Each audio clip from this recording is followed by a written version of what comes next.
جن 7 اشخاص کا ذکر ہے وہ صحیح بخاری اور صحیح مسلم میں ہے۔ حضور علیہ السلام نے ارشاد فرمایا 7 یظلہم اللہ تعالی فی ظلہ یوم لا ظل الا ظلہ،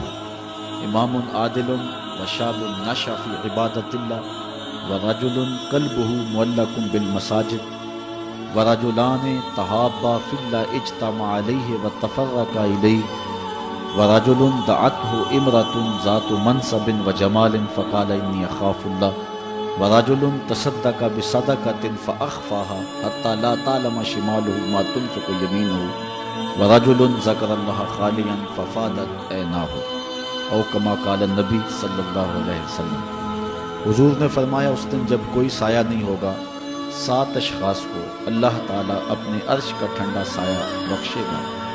ان میں سے پہلا عادل حکمران ہے، دوسرا وہ جوان جس کی جوانی اللہ کی یاد میں گزرے، عبادت میں بس رہے،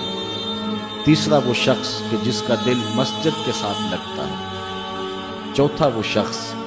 جس کو کسی عورت نے دعوت گناہ دی یا کسی عورت کو کسی مرد نے دعوت گناہ دی تو اس نے جواب میں کہا میں اللہ سے ڈرتا ہوں، اور 5واں وہ شخص کہ جس نے مخفی انداز سے صدقہ کیا کہ جو دائیں ہاتھ میں خرچ کیا بائیں کو اس کی خبر نہ ہو، اور 6واں وہ شخص کہ جو 2 لوگ اللہ کے لیے پیار کرتے ہیں اور اللہ کے لیے آپس میں جدا ہوتے ہیں، اور 7واں شخص کہ جس نے تنہائی میں بیٹھ کے اللہ کا ذکر کیا اور اس کی آنکھوں سے آنسو بہہ نکلے۔ تو یہ 7 اشخاص قیامت کے دن عرش الہی کے گھنے سائے تلے ہوں گے، اور انہیں حوض کوثر کا جام دیا جائے گا، اور جسے حوض کوثر کا جام عطا کر دیا جائے گا 50,000 سالوں پر مشتمل اس ایک دن میں اس کو دوبارہ پیاس نہیں لگے۔